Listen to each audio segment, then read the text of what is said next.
The ship was dying, and Oru knew it. He stood at the front of his command deck and looked at the damage reports on the screen. 9 ships had left the battle. 1 had not made it out. Of the 9 that did, 3 were leaking air. 1 had lost its back half completely, just open space where the engine room used to be. 41 of his crew were dead. He had counted them himself. The full drive was running at 12%. 12. The number sat in his chest like a stone. His navigator, a young officer named Vel, turned from his console. "Commander, the nearest Aerith repair station is 6 weeks away at our current speed." He paused. "If the full drive holds." It would not hold. Oru already knew that too. "What else is in range?" Vel ran the scan. He was quiet for a long moment. Then he pulled up a star map and pointed to a small yellow sun. "One system. 3rd planet. Inhabited." Another pause. "Pre-interstellar classification. They have not left their own solar system." Oru looked at the planet. Blue and green, mostly water, 1 large moon. The charts listed it as a primitive world. Radio signals only. No faster than light travel. No record of contact with any known civilization. He looked at his damage reports again, then at the planet. "Set course," he said. The signal came in at 3:14 in the morning, Earth time. Sora was the one who caught it. She was at her desk in the Earth Contact Monitoring Station, which was a building that most people on Earth did not know existed, drinking cold coffee and reading a technical report she had already read twice. The signal hit her receiver, and she sat up straight. It was not in any language she knew. It was not in any language anyone on Earth knew. But the pattern of it, the rhythm of the pulses, the repeating structure, was something she understood in her gut before she understood it in her head. Someone was in trouble. She did not panic. She pulled up the origin coordinates, cross-referenced them with deep space radar, and found 9 ships at the edge of the solar system. Big ships. Very big. She zoomed in on the radar image and looked at the shapes for a while. One of them was missing a significant portion of its rear section. Another had what looked like a rupture along its port side. She opened a new form on her computer. Docking request. She started filling it out. Berth size? She estimated from the radar image. Large, very large. She checked Bay 7. It had been cleared for maintenance last week and was the biggest they had. Power requirements? Unknown. She left a blank. She added a note, asking them to specify. She sent it. Then she called her supervisor Han, at home. He answered on the 3rd ring, voice flat with sleep. She told him what she had. He was quiet for 4 seconds, she counted, and then he said, "I'll make calls. You stay on the line with them." She stayed on the line. Oru received the reply 17 minutes after his navigator sent the distress signal. He read it 3 times. It was a docking form.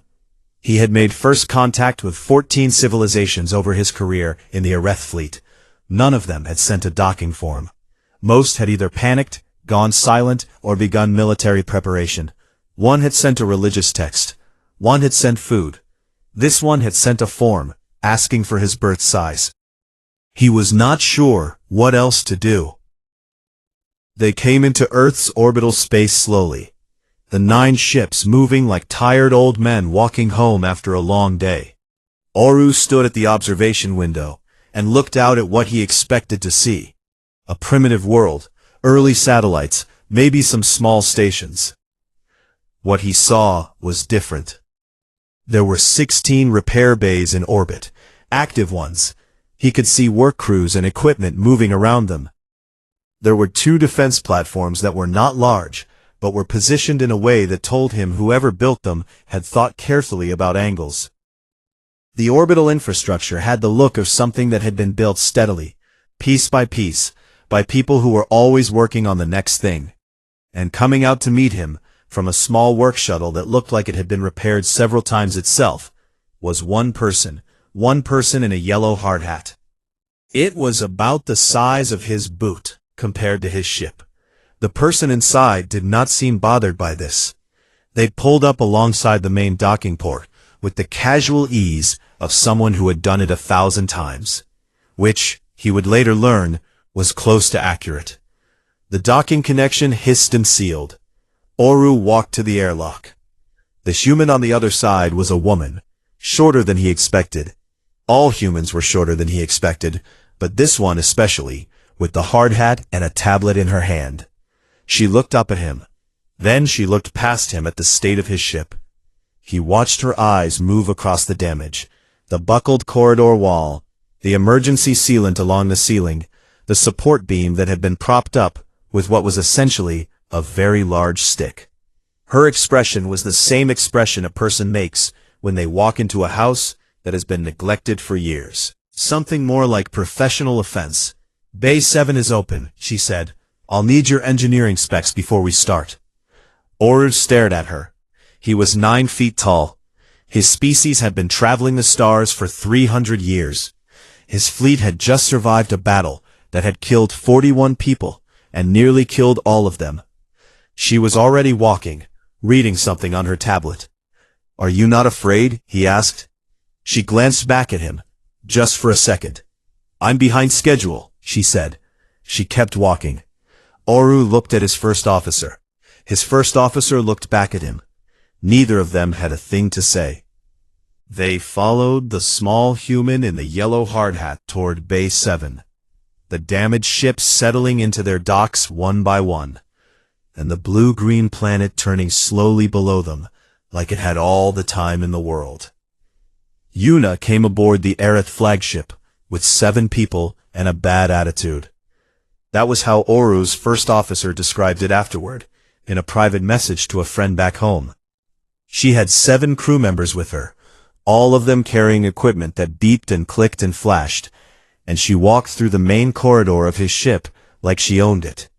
Not in a rude way, in the way that a person owns a problem they have decided to solve. She stopped in the engine bay. She stood there and said nothing for 4 full minutes. Oru timed it. Her crew worked around her, scanning, measuring, taking readings from surfaces they definitely were not cleared to touch. She did not stop them. Then she started asking questions. Why is the fold coil routed through the coolant manifold? Oru's chief engineer, a careful and experienced man named Bell, explained that it was standard configuration, used across the entire Aerith fleet for 22 years. Yuna nodded. Bell kept explaining. The thermal distribution was designed to... Who made that decision originally? Bell told her. She wrote something on her tablet. She nodded again. That nod was the worst thing Bell had ever experienced in a professional setting. It was the nod of a person who had already formed an opinion and was being polite about it. He would think about that nod for weeks. She asked 11 more questions. Each one was specific, technical, and slightly uncomfortable to answer, because each one pointed at a different thing that, now that she was asking about it, did not have a very satisfying explanation. Bell answered all of them. Yuna wrote everything down. Then she said, "We'll have a repair plan to you in 3 days," and walked off the ship. The repair plan was 340 pages long. Oru sat with it on his screen for a long time. He had expected patchwork, temporary fixes to get his fleet back to Aerith space, where proper facilities could handle the real repairs. That was the normal process. That was what any reasonable repair station would offer. The document in front of him included redesigns, not small ones. He called Sora. She answered immediately, as she always did, which he was starting to understand was just how she operated. The repair plan, he said. It includes modifications. Yes, she said. We did not ask for modifications. I know. Is this normal? There was a pause. Not a long one. Yes. He looked at page 47, which proposed a full rerouting of the fold coil configuration across all 9 ships. He looked at the diagrams. He looked at the projected performance numbers, which he did not trust because they seemed too high. Is it a problem? Sora asked. He wanted to say yes. He wanted to say that his fleet was not a project, that his ships had been built by Aerith engineers with centuries of knowledge behind them, that the assumption that a pre-interstellar civilization could improve on their design in 3 days was... He looked at the numbers again. No, he said, it is not a problem. June had not slept in 31 hours, and he had the look of a man who had found something he could not put down. He was a propulsion physicist attached to the Earth engineering team, quiet and thin, with the habit of muttering to himself while he worked. He had been given access to the Aerith full drive schematics as part of the assessment, and he had spent the first 6 hours simply reading. Then he had started drawing diagrams. Then he had stopped eating. His colleague found him in the corner of the engineering office, surrounded by printed schematics and 3 empty coffee cups, talking to himself about reaction tolerances. June. He looked up. His eyes had the wide-lit quality of someone who had been somewhere else for a long time. The inefficiency, he said. It's not a design flaw. What is it? It's a biology assumption. He held up one of his diagrams. They built the drive response times around Aerith reaction speeds. Aerith neural response is about 40% slower than human on reflex actions, so the drive cycles built in a delay buffer. He put the diagram down. We don't need the buffer. His colleague looked at him. How much does that matter? Wrote a number on the back of a schematic. Circled it.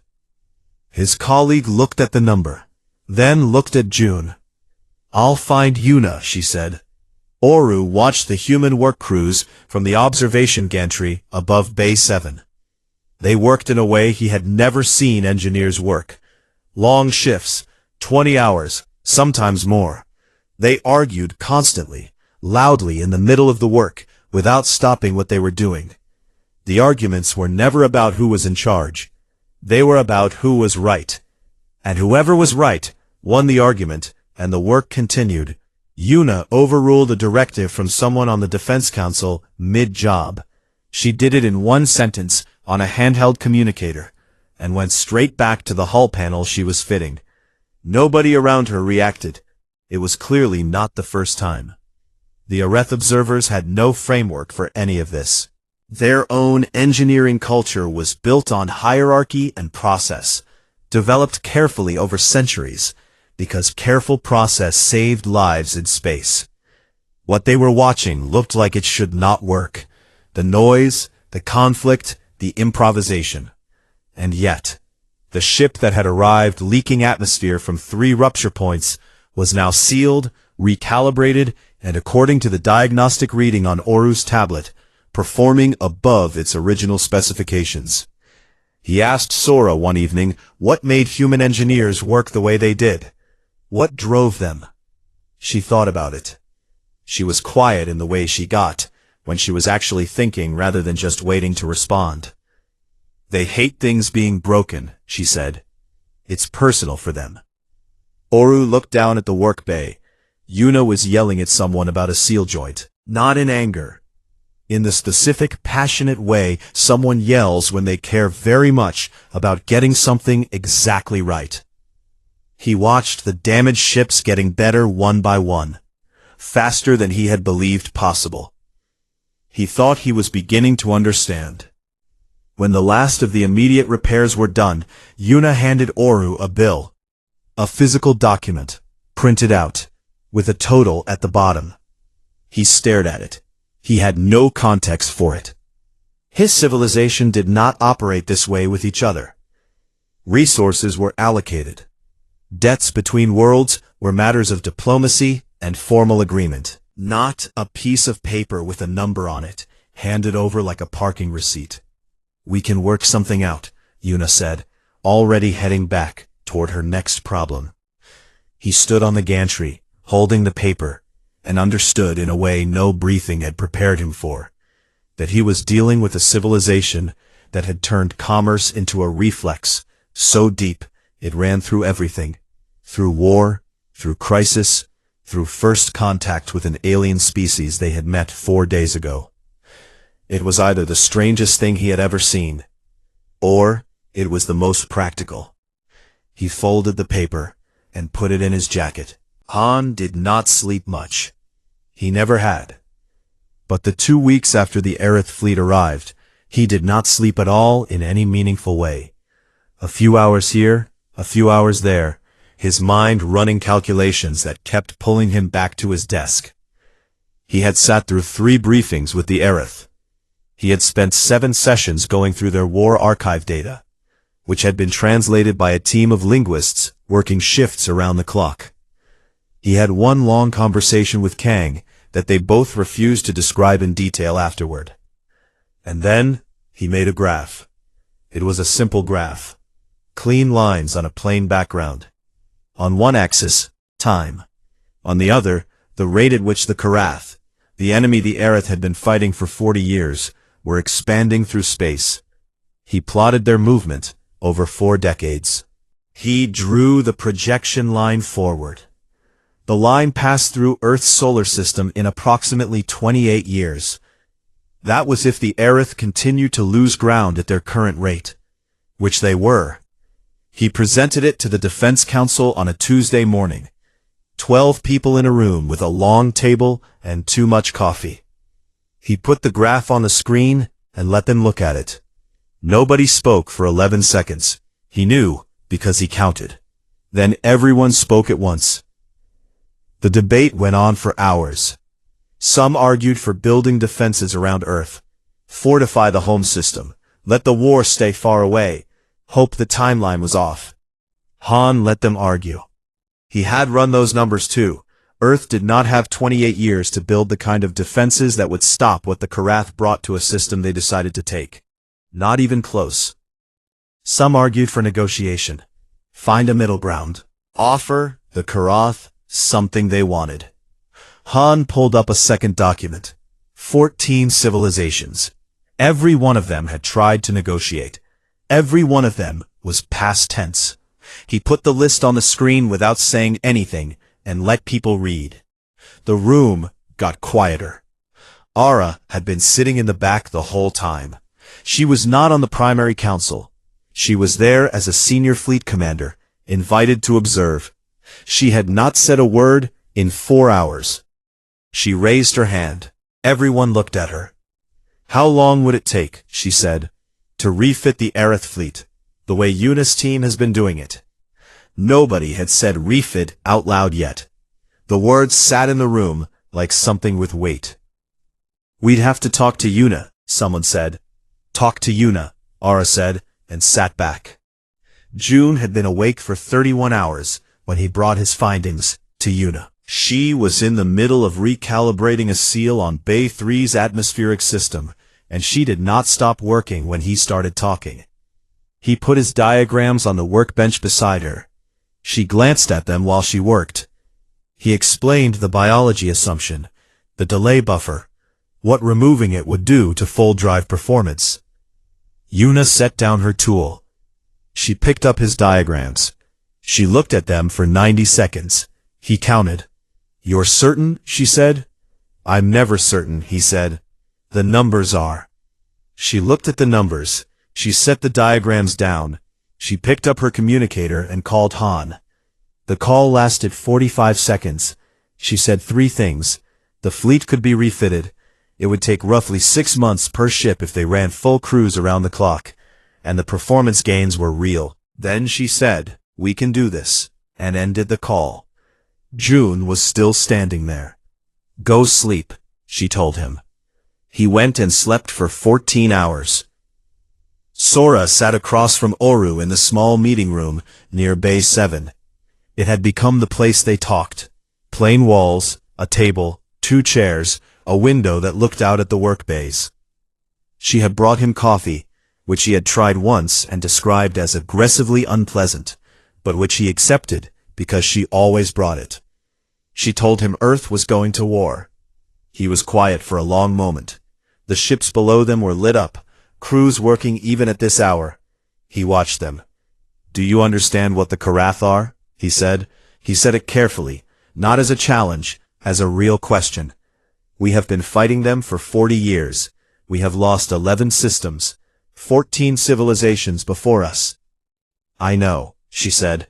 Your world has never fought a war in space. You have never seen what they bring to a system when they decide to take it. I know.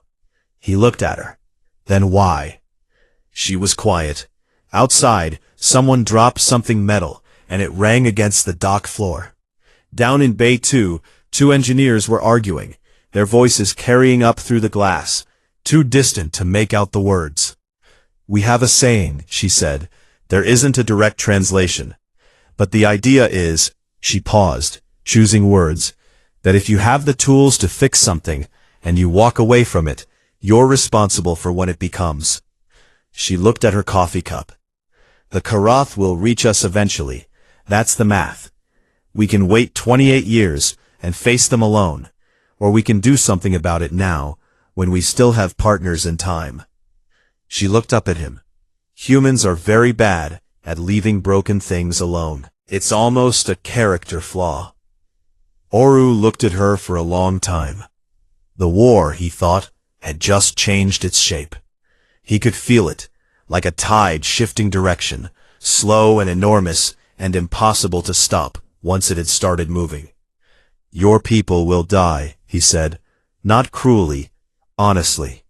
Some of them, she said, just as honestly. Outside the window, the work continued without pause. Bay 7's lights were on. Yuna's crew was running a night shift.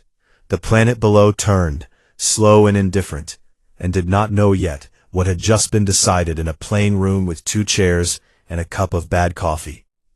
Kang's workshop was on the 3rd floor of a building near the orbital station's engineering block. At 3 a.m. that same night, every screen in the room was on. He had the Karath combat data that Oru had given him, spread across 6 displays. He had been studying it for 2 weeks, the way their ships moved, where their weak points were, how their weapons worked, what their defense systems could and could not absorb. He was not designing repairs. He was not designing upgrades. He was designing things that had no business being on any ship currently in existence. Systems built not for what the Aerith fleet was, but for what it was about to become. The kind of weapons you only build when you have decided, clearly and without sentiment, that you are not going to do this halfway. The room hummed with the sound of screens and cooling fans. Kang worked quietly, without music, without conversation, the way he always worked, like a man closing a door behind him. The first ship to come out of the refit was Oru's flagship. He walked through it alone the morning after the work was finished. Same corridors, same hall markings, same crew quarters where the same people slept. His ship. He knew every corner of it the way a person knows the house they grew up in. But it was not the same ship. He could feel it in the way a person feels a healed bone, still theirs, still familiar, but with something harder running through it now. The fold coil rerouting had changed the sound the engine made it idle. Quieter, steadier, like the difference between a person breathing when they're nervous and a person breathing when they're calm. The structural reinforcements along the main corridor walls were seamless. Yuna's team had matched the surface finish so well, you had to touch them to notice. But he knew they were there, and he knew what they could absorb now that they could not absorb before. He stood in the engine room for a while. Bell was there doing final checks. Fold exit velocity? Oru asked. Bell looked at his readings. He paused. He checked them again. 42% above previous maximum, he said. Oru nodded. He did not say anything. He walked back to the command deck and stood at the observation window and looked out at the other 8 ships in various stages of their own refits. He thought about the 41 people he had lost. He thought about the 30 years of systems his civilization had given up to the Karath. He thought about the 11 systems that were left. He thought about Yuna handing him a bill. The numbers, he decided, were beginning to point in a different direction. The human fleet assembled alongside the Aerith over the course of 2 weeks. 12 ships, built in 6 months from a standing start, which should not have been possible, and was. Oru watched them dock, and tried to form an assessment based on what he knew about ship design. He could not make the ships fit any category he had. They were smaller than Aerith vessels. Compact was the word, though it did not cover the full impression they gave. They looked designed by people who thought about attack angles the way chess players think about the endgame. Not just where the weapons would point, but where the whole ship would be when the shot needed to happen. An Aerith captain named Sol came to stand beside him at the observation window. Sol was experienced, careful, not easily impressed.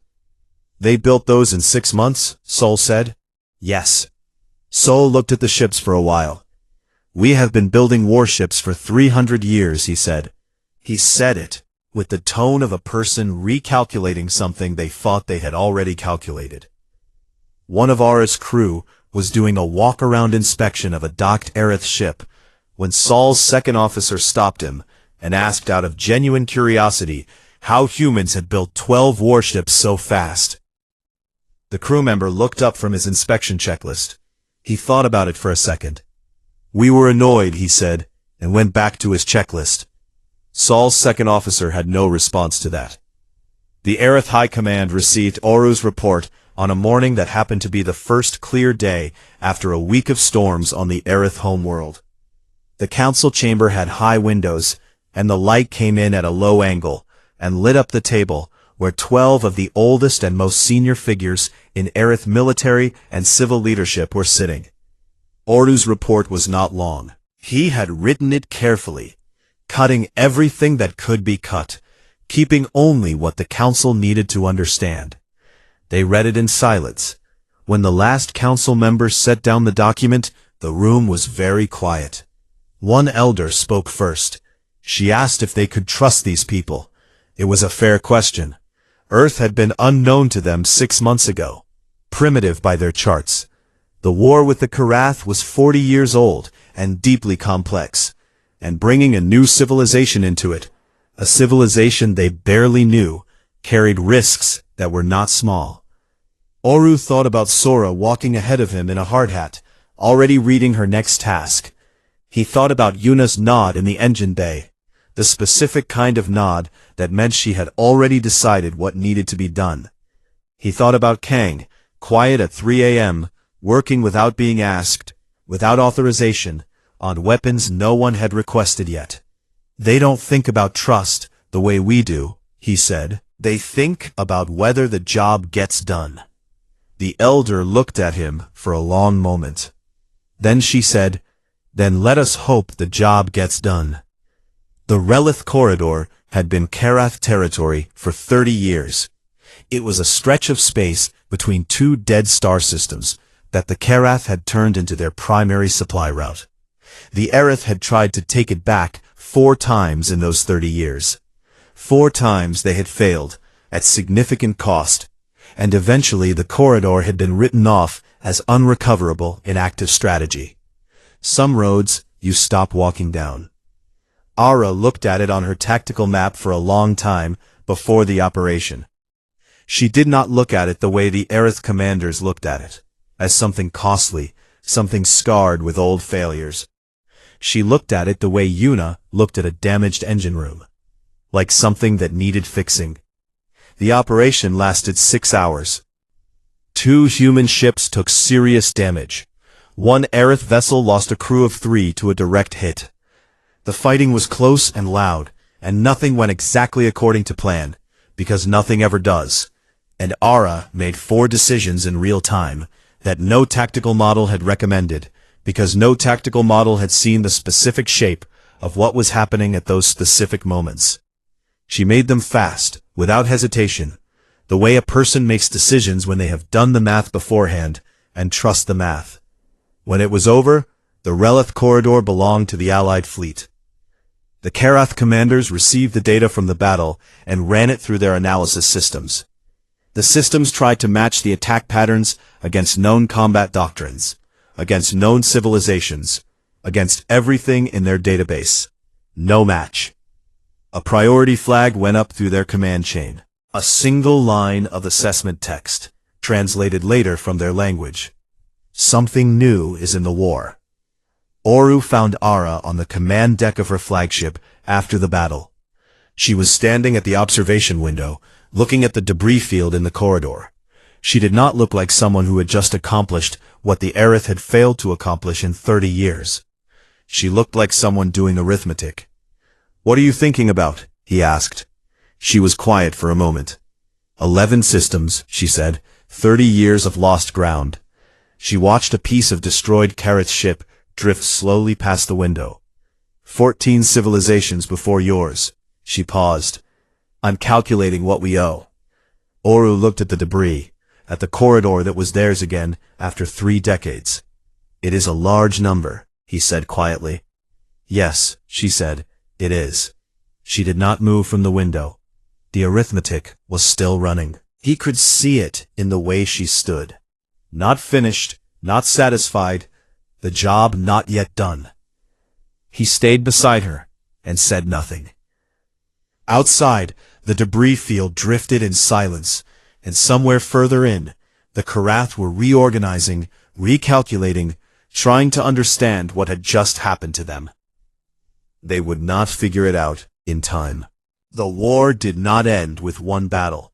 It ended the way a wall cracks, slowly at first, one small break at a time, until one day the whole thing comes down, and you realize the end had been happening for a while before you saw it. 18 months of combined operations, the retaking of Velthar, an Areth outpost that had been in Kareth hands for 11 years. The severing of Kareth logistics at the Dunori Gap, which cut their resupply time in half, and then in half again. The battle at the place the Kareth called, in their language, something that translated roughly as, the place things are made permanent, their primary shipyard deep in their territory, the place where 40 years of their expansion had been built and maintained. Nothing was made permanent there anymore. Each engagement followed the same pattern, or rather, the Kareth noticed it followed a pattern they could not define. Areth knowledge of their behavior, their routes, their known responses. Human improvisation at the moment when the known response did not happen. 2 things running at the same time that had never been combined before, producing outcomes their analysis systems could not predict. The Karath were not slow. They were not stupid. They adapted. They changed formations, changed tactics, changed their resupply patterns. Humans adapted faster. It was not a talent. It was a habit, built over a long history of things going wrong at the worst possible time, and someone having to figure something out before it got worse. The Karath had never faced anyone who was comfortable with things going wrong mid-plan and could keep moving anyway. They found it very difficult to fight. The request for contact came from the Karath in the 14th month, for the first time in 40 years. They specified, through a channel that took 2 weeks to establish through intermediaries, that they wished to speak with the humans, not the Aerith. The humans, specifically. Han took the meeting alone, via translated relay, in a room on Earth that he had chosen himself for reasons he did not explain to anyone. A small room with a window, a plant on the sill, and nothing else. He sat at the table and waited, and then the connection came through, and he listened to what they had to say. They wanted to know what would make it stop. He told them clearly, without anger, without satisfaction, in the way a person explains a bill. Here is what happened. Here is what it cost. Here is what you owe. Here is what you need to do. He told them the 14 civilizations were gone, and that could not be addressed. The Aerith systems lost over 40 years could, in time, be addressed. The methodology, the expansion, the elimination, was finished, and it would be verified, and it would be monitored, and any violation would be answered. They asked who would do the answering. Han looked at the window. The plant on the sill was a small green thing he'd had for 3 years and never named. "Who do you think?" he said. The war ended on a Thursday. Oru was in his ship's meeting room when the confirmation came through. He sat with it for a while. 40 years. His people had been fighting this war for 40 years. and he had been part of it for 20 of those years, and now it was done. He had expected to feel something large, something proportional to 40 years. What he felt was tired. The good kind. The kind that comes after the work is actually finished, when you can put the tools down. He wrote the formal report for the Aerith High Command. Then he started on the historical record, the account of Earth's involvement, something the Aerith archive would carry forward for as long as records were kept. He worked on it for 3 weeks. He wrote versions and deleted them and started again. The word allies did not fit. It was too formal, too distant for what had actually happened. Saviors was wrong in a different way. He had made the mistake once of using it in front of Sora, and she had made a face, like he had said something faintly embarrassing. He tried partners. He tried comrades. He went through 12 versions, and none of them held the right shape. He finally wrote, "They came to fix what was broken. They did not leave until it was fixed." He looked at it for a while. It was right. Yuna disassembled her fold drive prototype in Bay 7 the week after the ceasefire. The war had put the modifications to military use for 18 months. Now, she wanted to see what they could do for civilian shipping. There was a cargo company on Earth's lunar station that had been complaining about fuel costs for 2 years. She had thoughts about that. She was already running calculations on the back of a printed work order when one of her crew asked if she was going to take any time to mark what had just happened. "Mark it how?" she said, not looking up. The crew member gestured vaguely at the general concept of winning a war. Yuna considered this. "Bay 4 needs a full structural check before we reassign it," she said. "Then we'll see." She went back to her calculations. June slept for 14 hours the day the ceasefire was announced. He woke up at 4 p.m., with the disoriented calm of a man who had been away somewhere for a long time. He made coffee. He sat at his desk. He looked at the fold drive data he had been collecting during the campaign. 18 months of real-world performance from the refitted ships. Actual numbers, not projections anymore. He picked up a pen. He started writing. Within an hour, he was muttering to himself. Within 3 hours, he had forgotten the war had ended. There was a different problem now. Kang donated all of his weapon systems designs to the newly formed Earth-Aerith Joint Defense Archive. He carried the files over in a single folder, handed it to an administrator, and walked back out of the building into an ordinary afternoon. He went home. He made dinner. He opened a propulsion design project he had been putting aside for 2 years, a civilian engine, efficient and quiet, nothing to do with anything that fired at other ships. He worked until midnight. He went to bed early for the first time in a long time. He slept well. 6 years after Oru first limped into Earth orbital space with a dying fleet and a damage report that went on for pages, an Aerith colony vessel returned to a world that had been evacuated at the start of the war. The settlers came back to reclaimed ground, rebuilt structures, cleared land, the slow, ordinary work of returning to a place you had been forced to leave. They registered the outpost with the Galactic Catalog. New name. The old name had belonged to a different time. The new name in Aerith translated to something like the place that was repaired. On Earth, nobody noticed. It was a Tuesday. Yuna was in Bay 7, yelling at someone about a hull plating specification that was 2 millimeters off tolerance. Ara was running fleet drills in the outer system, her ships moving in clean formation through cold, dark space. Sora was at her desk, drinking cold coffee, reading a report. The monitoring station was quiet.